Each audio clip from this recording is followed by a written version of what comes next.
Bom dia, boa tarde, boa noite, professora Jaciane de História. Só para falar aqui com vocês um pouquinho sobre esse capítulo que a gente está estudando, sobre as origens e expressão dos seres humanos, que fala um pouco do criacionismo, evolucionismo e a evolução do ser humano. Ele inicia falando do criacionismo, que busca explicar a origem da vida através da fé, da crença, da religião. Então ele começa falando do mito fundador e cita lendas, inclusive aqui a lenda do povo Pataxó, a tribo Pataxó, que diz que no início houve uma grande chuva e que cada gotinha de água que caía na terra nascia um ser humano. Aí ele cita também uma passagem da Bíblia, do livro de Gênesis, também que fala sobre como Deus criou o mundo, os animais, o ser humano e todas as coisas, Então, essa visão de mundo, ela é chamada de criacionismo, em que busca explicar a origem da vida através da fé, da crença, da religião, tá? Por outro lado, a gente tem a teoria evolucionista. No evolucionismo, a gente tem aqui Charles Darwin, que escreveu A Origem das Espécies em 1858. E nesse livro ele falava sobre a importância das espécies se adaptarem ao meio, sempre evoluindo, se adaptando para conseguir sobreviver. A gente pode citar, por exemplo, algumas espécies de animais pré-históricos que não conseguiram se adequar às condições do meio e acabaram sendo extintos. Por exemplo, a preguiça gigante, que era um animal enorme. Você imagina aí uma casa de 3 andares, Ela chegava a alcançar mais ou menos essa altura.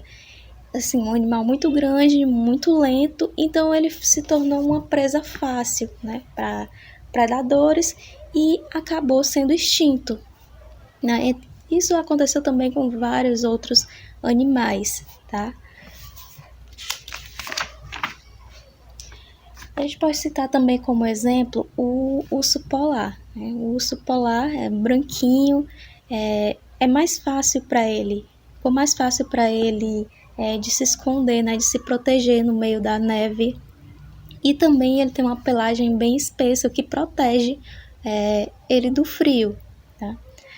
Sobre a evolução do ser humano, aqui no livro, ele começa falando dos hominídeos, dos australopitecos, as espécies do gênero Homo mais antigas, que foram, os fósseis mais antigos foram encontrados na África, por isso que acredita-se que a origem do ser humano se deu na África, tá? Aí desses australopitecos mais antigos foi a Lucy, encontrada na Etiópia, em 1974, que esse fóssil foi encontrado.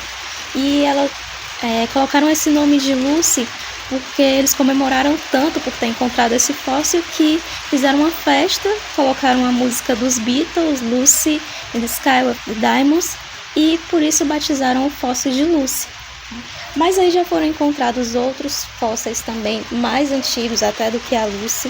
Em 2010 foi encontrado o fóssil também de um Australopithecus afarensis, chamado de Kadanumu. Esse fóssil ele tem 400 mil anos a mais do que a Lucy. O esqueleto ele data de 3,6 milhões de anos atrás. As espécies do gênero Homo. A gente tem aqui as principais espécies, o Homo habilis, o Homo erectus, o Homo neanderthalensis e o Homo sapiens. Vocês já devem ter visto por aí aquela imagem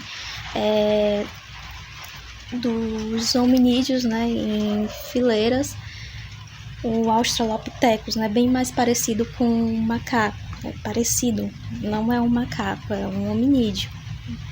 Um Australopithecus, aí em seguida você percebe que ele vai tendo uma postura mais ereta, e vai se passando até chegar na nossa espécie, do Homo sapiens sapiens. Então, e por último, o gênero Homo. A gente tem aqui as principais espécies do gênero Homo, o Australopithecus, o Homo habilis, o Homo neanderthalensis, o Homo sapiens e o Homo sapiens sapiens, né? Então, vou ler aqui alguns trechinhos para vocês. O Homo habilis já tinha habilidade de fabricar utensílios simples de pedra, alimentava-se de vegetais e carne, provavelmente desenvolveu uma forma de linguagem. Ossos dessa espécie, de 2 milhões de anos atrás, foram encontrados no leste da África. O Homo erectus, além de utilizar utensílios de pedra lascada, como machados, era bom caçador. Foi provavelmente a primeira espécie a deixar a África em 2001. Pesquisadores encontraram na Geórgia, na Europa Oriental, ossos humanos que foram classificados como pertencentes à espécie do Homo erectus. Homo neanderthalensis, muito parecido com o ser humano moderno, era caçador e suas diferentes subespécies habitaram a Europa e a Ásia Ocidental entre 230 mil e 30 mil anos atrás. E o Homo sapiens surgiu entre 190 mil e 150 mil anos atrás nas savanas africanas e se espalhou depois por todos os continentes. Construiu instrumentos variados e mais sofisticados, desenvolveu a linguagem e expressões artísticas. O Homo sapiens, ou seja, o homem moderno, foi a única espécie do gênero Homo que conseguiu sobreviver. Essas espécies do gênero Homo, elas conviveram entre si, né? Não é que uma espécie se extinguiu e apareceu outra, não. Elas conviveram entre si, tá? Durante esse período da pré-história. E, assim, qualquer dúvida que vocês tiverem, vocês podem me chamar no WhatsApp, que eu ajudo vocês a responder a atividade.